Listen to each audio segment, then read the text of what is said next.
2020 में जो नई सरकार बनी है बिहार में, बड़े बड़े वादे किए गए थे मैनिफेस्टो में, और उसका इम्प्लीकेशन यानी कि उसे लागू करना भी अब शुरू कर दिया गया है। कल दूसरा कैबिनेट नीतीश कुमार का बैठा और बड़े बड़े अहम फैसले लिए गए। 20 लाख नौकरियों के लिए जो कमिटेड था एनडीए, उसे पास कर दिया गया है। 10 लाख रुपए मिलेंगे उन तमाम युवाओं को जो बिजनेस सेटअप करना चाहते हैं, और इसमें 5 लाख रुपए जो है वो अनुदान के होंगे।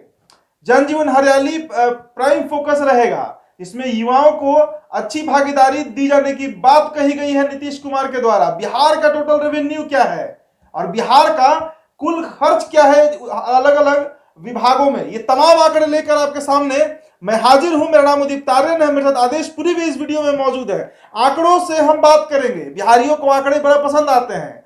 बिहार राज्य की कुल इनकम कितनी है? किसी भी राज्य की इनकम जो है वहां के टैक्स या फिर बोरोइंग से तय होती है। हम साल 2019-20 और 20-21 दोनों के आंकड़े लेकर हाजिर है आपके स्क्रीन पर, आपको हम दिखाएंगे।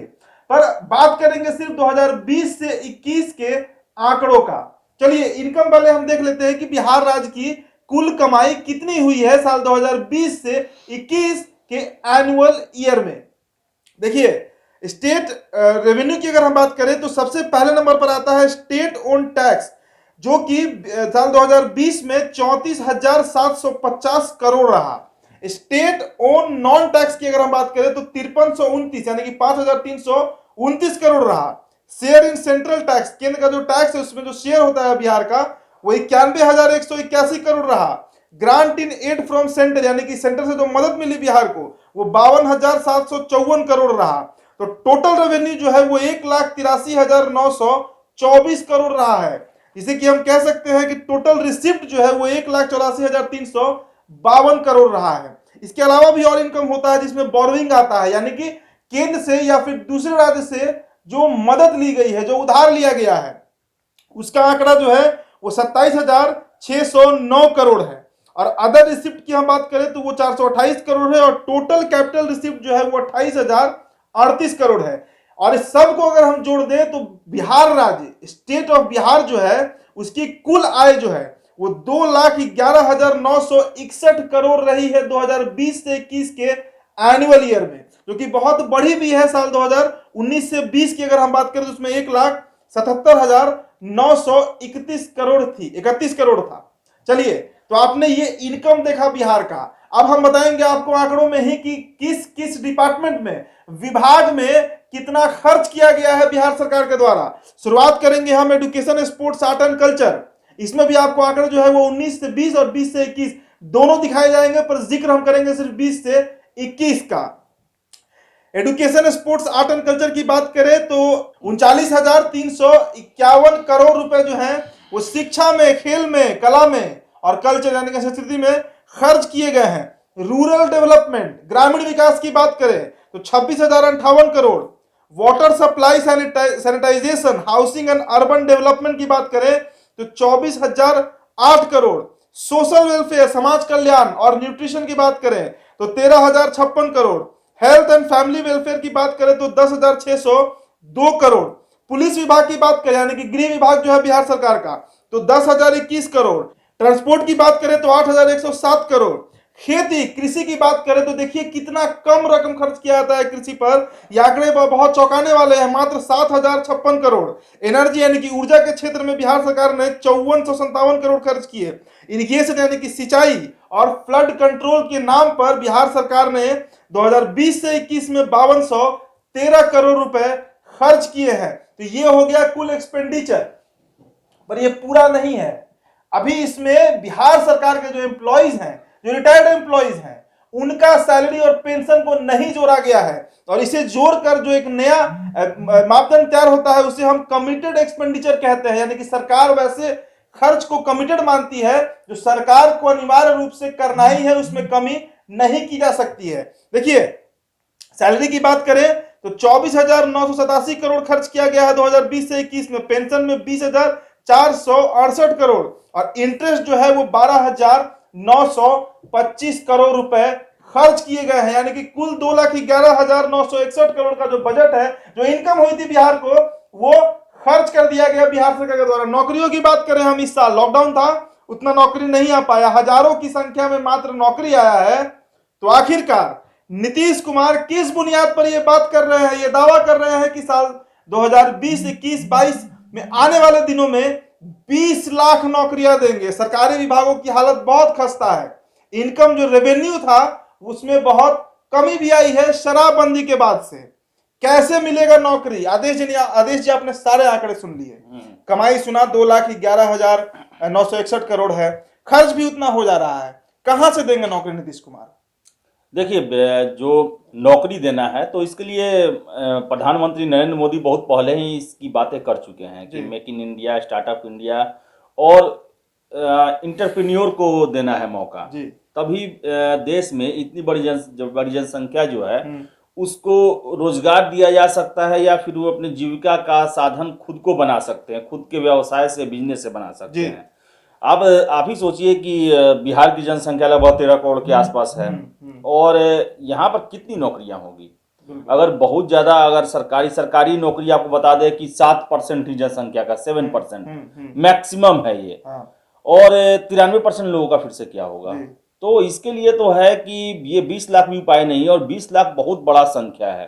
15 साल नीतीश कुमार रहे तो इनके हिसाब से ये कहते हैं कि मैंने 6 लाख नौकरी दिया, 6.6 लाख नौकरी दिया, और 5 साल में आखिर बिहार में न उद्योग लगा, न यहाँ की कृषि सुधरी, और न ही यहाँ पर मानव संसाधन का विकास किया गया, और न ही आधारभूत जो संरचना है, केवल रोड को और छोड़ दे, रोड और बिजली को, तो उसके लिए कोई भी संरचना न बनाया गया, न ही आगे कोई ऐसा रणनीति दिखाई दे रहा है। तो फिर ये रोजगार कहाँ से दिया जाएगा? और देखिए, किसी भी नीतीश कुमार तो चुनाव के समय ही एक तरह से कहें तो सरेंडर कर चुके हैं। उन्होंने कहा कि बिहार में समुंदर नहीं है, हम यहाँ इतना विकास नहीं हो सकता है। तो ये एक हाथ खींचने वाला बात है, लेकिन फिर से कैबिनेट में पास कराया गया है। तो ये 20 लाख जो रोजगार है, ये रोजगार मुझे नहीं लग रहा है कि अगर अब दूसरे फील्ड की भी बात करें तो बिहार में वैसी संभावनाएं अभी नहीं दिख रही है, क्योंकि उसके लिए ग्राउंड तैयार नहीं किया गया है। अगर आप मानव संसाधन से रिलेटेड, जैसे बिहार में तो असीम संभावनाएं हैं, गंगा नदी है यहाँ पर, सबसे दुनिया का फर्टाइल जो है जमीन है यहाँ पर, और यहाँ के लोग जो हैं काफ़ी वो इंटेलिजेंट और जुगाड़ टेक्नोलॉजी वाले यहाँ के लोग हैं।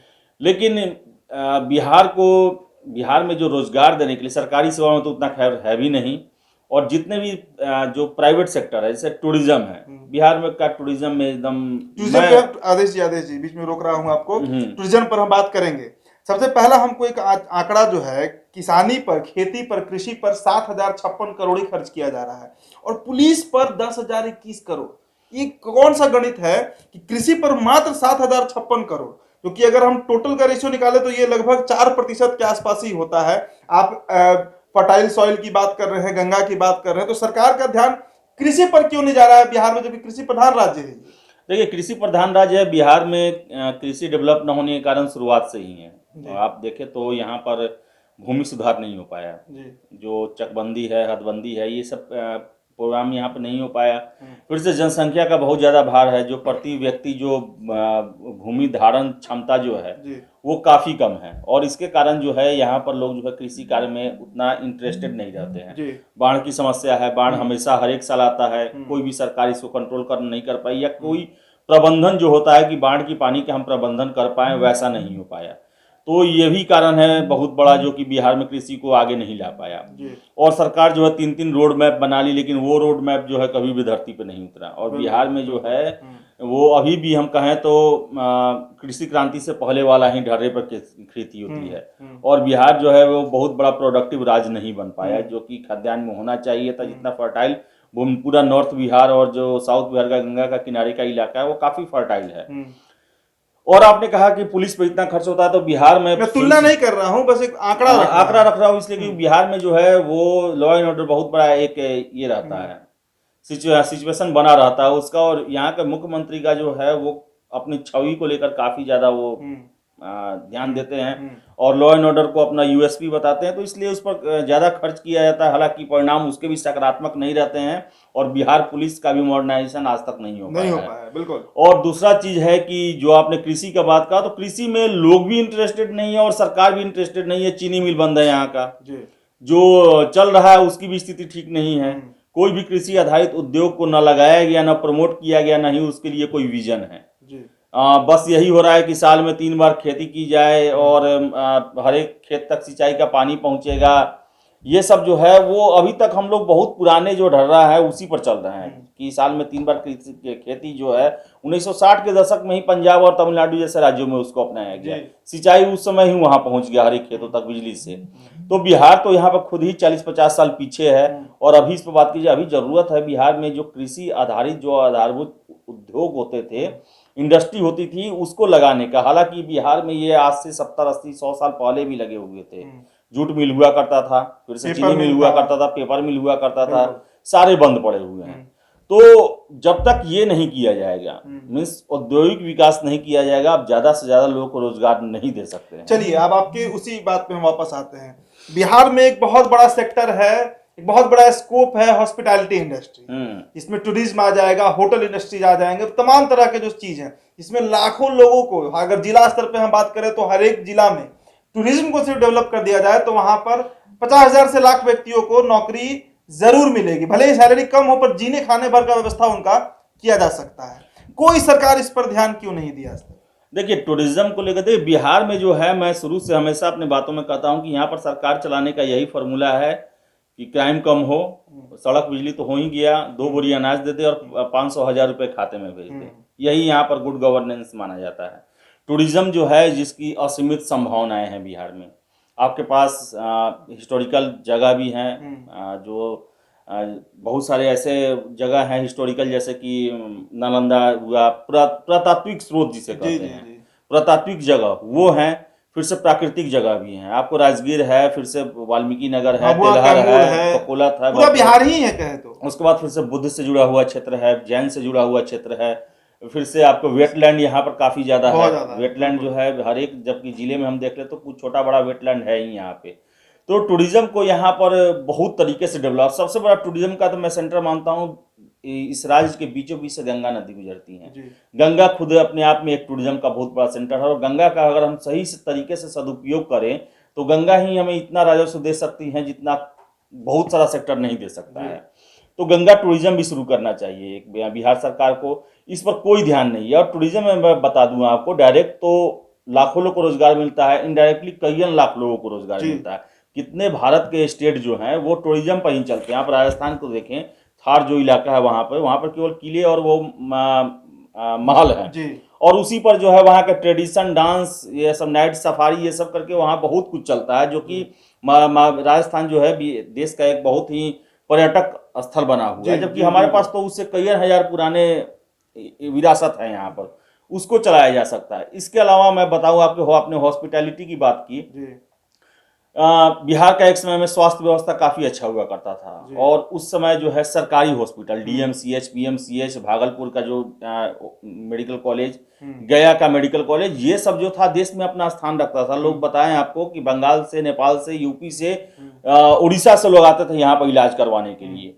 और आज देखिए ऐसी स्थिति है कि यहाँ के लोग जो हैं हॉस्पिटल में, सरकारी हॉस्पिटल में वही जाते हैं, इनके पास पैसा नहीं है, मजबूर हैं, गरीब हैं, और अपना बिहार का जो पैसा है वो बाहर जाता है। कितने लाखों लोग जो हैं जो बिहार से बाहर इलाज करवाने के लिए जाते हैं। अगर हम फिर से यहाँ के जो हॉस्पिटल है, स्वास्थ्य सेवाओं को अगर पहले की तरह मजबूत बनाए, एक अच्छा सेवा दे यहाँ पर, तो हो सकता है कि जिस तरह इंडिया जो मेडिकल टूरिज्म में इतना अच्छा स्थान रखता है, बिहार भी जो है इंडिया में मेडिकल टूरिज्म के लिए बहुत बड़ा एक सेंटर बनेगा। और यहाँ पर लोग जो हैं, जो बिहारी बाहर जाके अपना पैसा खर्च करते हैं, वो सबसे पहले बचेगा, और दूसरी जगह से लोग आएंगे तो उसका भी राजस्व प्राप्त होगा। फिर से आपने बात की शिक्षा के क्षेत्र में। शिक्षा के क्षेत्र में बिहार जो है एक समय में बहुत बड़ा सेंटर माना जाता था। पटना यूनिवर्सिटी, यहाँ पर जो मेडिकल इंजीनियरिंग और सिविल सेवा की तैयारी होती थी, पूरे देश से लोग आते थे तैयारी करने, वो मुखर्जी नगर। लेकिन अब लोग जाते हैं यहाँ से, कोटा जाते हैं यहाँ से मेडिकल इंजीनियरिंग की तैयारी करने के लिए। वहाँ पढ़ाने वाला भी बिहारी, पढ़ने वाला भी बिहारी, और जो बाहरी जो सेवा देता है वहाँ पर, किताब बेचता है, टिफिन पहुँचाता है, ये सभी बिहारी ही लोग हैं।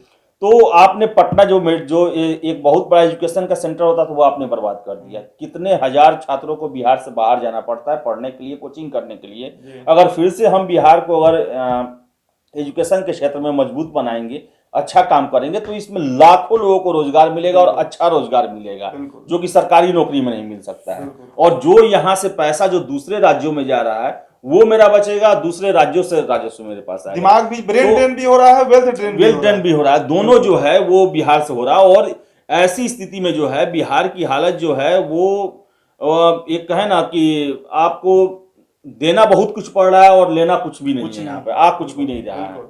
ये यहाँ पे बिहार में आ रहा है तो बंद केंद्र से जो है अनुदान, और बाहर से जो बिहारी जो गए हैं उनके द्वारा घरों को भेजा गया पैसा, बिल्कुल। इसी पर बिहार चल रहा है। तो और मैंने तो ये मोटा मोटी 2-3 सेक्टर बताए, ऐसे हजारों सेक्टर हो सकते हैं जिस पर ध्यान दिया जाए, थिंक टैंक बैठाया जाए बिहार में, और वो संभावनाएं तलाशे।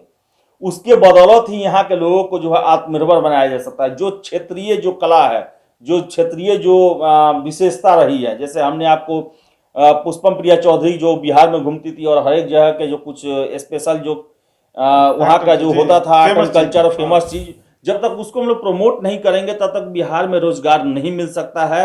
और मैं आपको एक और बात बता दूं, बिहार जो है पहले, आज से 40-50 साल पहले जो है आत्मनिर्भर स्टेट हुआ करता था। हालांकि हमारे साथ झारखंड हुआ करता था, बावजूद इसके भी नॉर्थ बिहार के लोगों को बाहर नहीं, बहुत कम संख्या में जाना पड़ता था, और बिहार उसमें गरीब राज्य भी नहीं था, एक आत्मनिर्भर राज्य था।